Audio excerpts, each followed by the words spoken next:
जब भी कोई वायरस या बैक्टीरिया हमारे शरीर में प्रवेश करता है तो हमारे शरीर के हेल्दी सेल्स को डैमेज करके हमें बीमार बना देता है और हमारा शरीर इसे एंटीजन के रूप में, फॉरेन बॉडी के रूप में रिकॉग्नाइज करता है और पहचान नहीं पाता।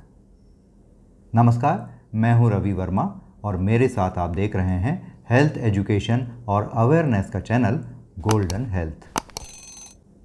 ये जो इम्यून रिस्पॉन्स बनता है उसे हम एंटीबॉडीज़ के रूप में जानते हैं, जिससे जो हमारे शरीर में वायरस और बैक्टीरिया प्रवेश करते हैं उसे मारने का काम हमारा इम्यून सिस्टम एंटीबॉडीज़ के द्वारा करता है।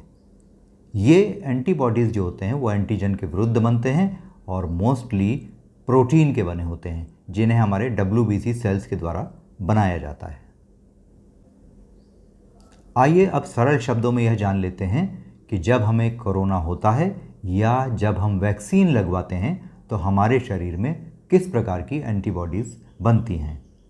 तो ये एंटीबॉडीज़ दो प्रकार की होती हैं, IgM और IgG।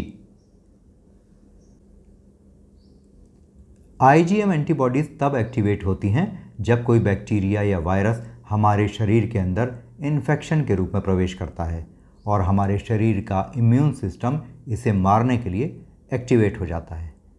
अगर हमारे शरीर का यह इम्यून सिस्टम शक्तिशाली साबित होता है तो हम बीमार नहीं पड़ते हैं, और अगर इम्यून सिस्टम उसे दबा नहीं पाता तो हमें इन्फेक्शन हो जाता है, बीमार हो जाते हैं। दूसरे प्रकार की एंटीबॉडीज़ यानी IgG हमारे शरीर में तब बनती हैं जब वैक्सीन के माध्यम से आर्टिफिशियली कोई एंटीजन हमारे शरीर के अंदर डाला जाता है। यह भी होता है कि IgG टाइप की जो एंटीबॉडी होती हैं, शरीर उसकी रचना को मेमोराइज करके रख सकता है और यही एंटीबॉडी दोबारा इन्फेक्शन होने के समय एक्टिवेट हो जाती हैं और उस वायरस को या बैक्टीरिया को मारने का काम कर सकती हैं।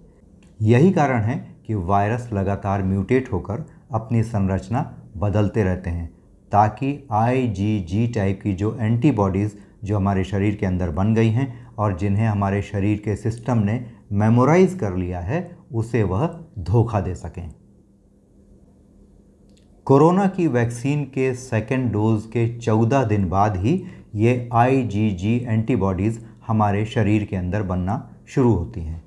यानी अगर आपको वैक्सीन लगने के बाद यह जानना हो कि हमारे शरीर में कितनी एंटीबॉडीज़ बनी, तो वह टेस्ट हमें वैक्सीन की सेकेंड डोज लगने के 14 दिन के बाद ही कराना चाहिए।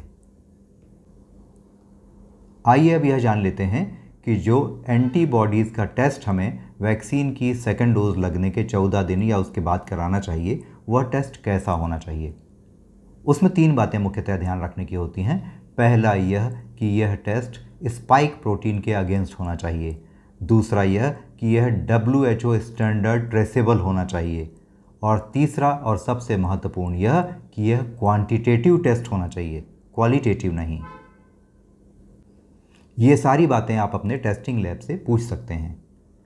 हमें यह ध्यान रखना चाहिए कि अगर हमारा एक्वायर्ड एंटीबॉडी काउंट वैक्सीन के 14 दिन बाद टेस्ट कराने पर अगर 20 या उससे अधिक आता है तो हम यह मानकर चल सकते हैं कि हमारे शरीर में सफिशिएंट एंटीबॉडीज़ बन गई हैं। लेकिन अभी तक मेडिकल रिसर्चर्स को यह पता नहीं चल पाया है कि कोविड-19 वायरस के अगेंस्ट एंटीबॉडी का कितना लेवल प्रोटेक्टिव होना चाहिए। इसीलिए वैक्सीन लेने के बाद भी इस बात की कोई गारंटी नहीं होती कि आप इस वायरस से पूरी तरह प्रोटेक्टेड हैं। इसीलिए मास्क पहनने की, सोशल डिस्टेंसिंग रखने की, साबुन से बार बार हाथ धोने की सलाह दी जाती है। फिर भी यदि टेस्ट कराने के बाद हमारी एंटीबॉडीज़ का लेवल जो है वह 20 या इससे अधिक आता है, तो हम काफ़ी हद तक निश्चिंत होकर सावधानियां रखते हुए अपना कामकाज आरंभ कर सकते हैं। क्योंकि वैक्सीन लगने के 14 दिन बाद ही हमारे शरीर में एंटीबॉडीज़ का सफिशिएंट लेवल क्रिएट होने की संभावना होती है, इसलिए यह सलाह दी जाती है कि वैक्सीन लगवाने के 14 दिनों तक आप बहुत सारे लोगों से संपर्क ना रखें, अपने आप को प्रोटेक्ट करके रखें और बहुत ज़्यादा हैवी वर्क ना करें। जिससे आपके शरीर में इम्यून रिस्पॉन्स जो है वो अच्छी तरह से बन पाए और आप सुरक्षित हो पाएँ। अतः वैक्सीन लगवाने के 14 दिन बाद तक हमें बेहद सावधानी बरतनी चाहिए।